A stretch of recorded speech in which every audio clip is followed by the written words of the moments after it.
નમસ્કાર ખેડૂત મિત્રો, હું આપનો મિત્ર બિપિન માંગરોળિયા. અમારી યુટ્યુબ ચેનલ ખેતીની વાતમાં આપ સર્વે ખેડૂત મિત્રોનું સ્વાગત છે. ખેડૂત મિત્રો, આપણે જાણીએ છીએ જે રવિ પાક હવે 75% ઉપર એટલે કે 75 થી 80 દિવસનો આપણો જીરાનો પાક હોય, ધાણાના પાક હોય, ઘઉંના પાક હોય, ચણાના પાક હોય, આવા બધા જો રવિ પાકો છે એ પહોંચી ચૂક્યા છે. જો કોઈ ખેડૂત મિત્રોએ પાછોતરું વાવેતર કરેલું હોય તો 50 થી 60 દિવસની વચ્ચે છે, પણ મોટા ભાગના જે આપણા રવિ પાકો છે એ 70 થી 80 દિવસની આસપાસ પહોંચી ચૂક્યા છે. ખાસ વાત કરવી છે આજે જીરાની ખેડૂત મિત્રો.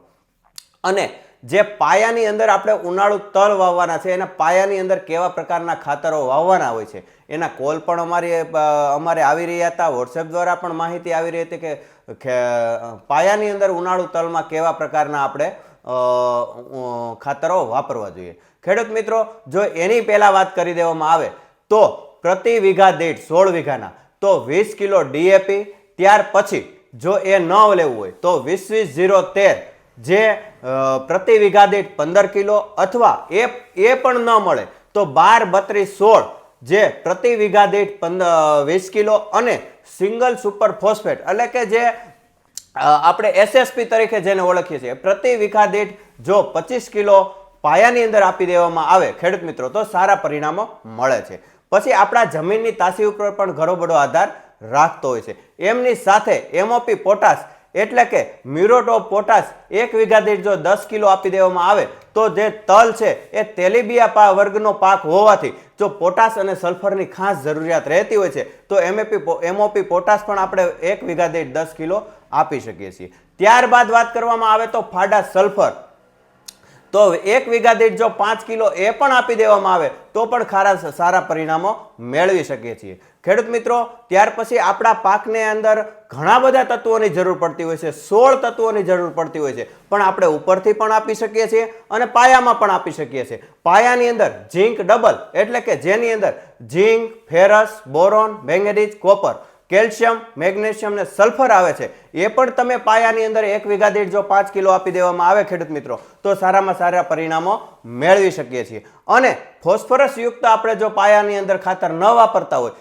તો મૈકોરાજા 1 વીઘા દીઠ જો 1.5 કિલો આપી દેવામાં આવે તો ખૂબ જ સારા પરિણામો મેળવી શકીએ છીએ ખેડૂત મિત્રો.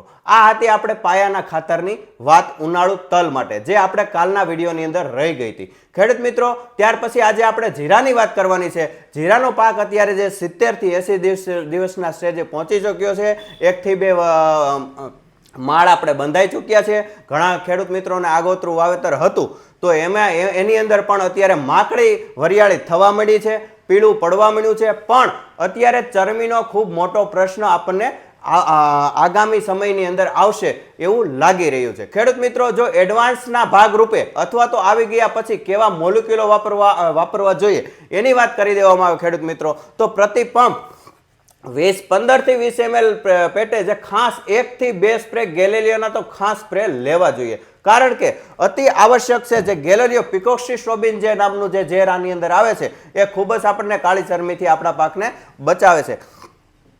એના 1-2 રાઉન્ડ થઈ જાય અને બીજું મોલિક્યુલ જો આપણે વાપરવું હોય તો ખાસ કરીને બહારનું નેટિવો આની અંદર પણ 2 કન્ટેન આવે છે ખેડૂત મિત્રો. આને પણ એડવાન્સમાં જો આપણે સ્પ્રે કરી દેવામાં આવે તો ખૂબ જ સારા પરિણામો મેળવી શકીએ છીએ. અને ત્યારબાદની વાત કરવામાં આવે ખેડૂત મિત્રો આપણું જૂનું અને જાણીતું ક્લોરોથાયોનિલ એટલે કે જે જટાયુ બ્રાન્ડથી આવે છે, જેને આપણે સૌ ખેડૂત મિત્રો જાણીએ છીએ. ખેડૂત મિત્રો, આને પ્રતિ પંપ 25 ગ્રામ રાખી અને જો સ્પ્રે કરી દેવામાં આવે તો આપણે કાળી ચરમી અથવા જેને આપણે કાળીઓ કહીએ છીએ એ આવી ગયો હોય તો પણ આપણને રિઝલ્ટ આવે છે, અથવા તો એડવાન્સમાં પણ આપણે એમને છંટકાવ કરી શકીએ છીએ. અને જો હજી આપણા પાકની અંદર કાળી ચરમી કે કાળીઓ બેસ્યો ન હોય અને આવવાની ભીતિ હોય તો તમને ખાસ વાત કરી દઉં, જેની અંદર ક્યુરાસિસ એટલે કે જેની અંદર એઝોસ્ટ્રોબિન અને ડાયફેનોકોનાઝોલ આવે છે એનો પણ જો પ્રતિ પંપ 20 થી 25 ml રાખી અને સ્પ્રે કરી દેવામાં આવે તો ખેડૂત મિત્રો બહુ જ સારા પરિણામો મેળવી શકીએ છીએ. ખેડૂત મિત્રો, આ જે મેં તમને અત્યારે મોલિક્યુલો દેખાડ્યા છે એ જ વાપરવા એવું જરૂરી નથી.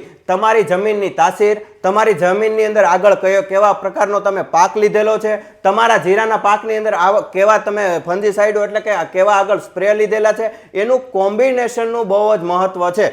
તમે આગળ કેવું વાપરેલું છે ને અત્યારે આપણું જીરું કે આપણો પાક કેવી સ્થિતિએ છે એ પ્રમાણેનો ડોઝ લેવાનો હોય છે ને એ પ્રમાણેનો ડોઝ બનાવવાનો હોય છે. ખેડૂત મિત્રો, અમારો મોબાઈલ નંબર છે 9925590742, જે અમારા વિડીયોની અંદર નીચે આપેલો જ હોય છે. ખેડૂત મિત્રો, જો તમારે માહિતીની જરૂર હોય, કાંઈ સલાહ સૂચનની જરૂર હોય તો અમારા કોન્ટેક્ટ નંબર ઉપર તમે જરૂરથી કોન્ટેક્ટ કરી શકો છો. ખેડૂત મિત્રો, કેવા કેવા પ્રકારનો જે ડોઝ બનાવવો એ જ ખાસ આપણે સેન્સિટિવ પાકની અંદર મહત્વનું રહેતું હોય છે. એટલે આપણે ચોક્કસ જ ન કહી શકીએ કે અત્યારે તમારે બધા જ ખેડૂતોને આ જ મોલિક્યુલની જરૂર છે, પણ કેવું કેવું આપણે આગળ નાખેલું છે, કેવું કેવું વાપરેલું છે, અત્યારે કેટલા સ્ટેજે આપણા કેટલા દિવસનો પાક છે, કયા સ્ટેજે છે અને કેવી સ્થિતિ પ્રમાણે છે, આપણા પાકને શું જરૂર છે એ પ્રમાણે અમે ડોઝ બનાવી દેતા હોય છે. ખેડૂત મિત્રો, અમને જો તમારે માહિતીની જરૂર હોય તો અમારા કોન્ટેક્ટ નંબર ઉપર તમે જરૂરથી અમને કોલ કરી શકો છો, અથવા તો વોટ્સએપ દ્વારા પણ મેસેજ કરી શકો છો, અને રૂબરૂ મુલાકાત પણ અમારા શોપની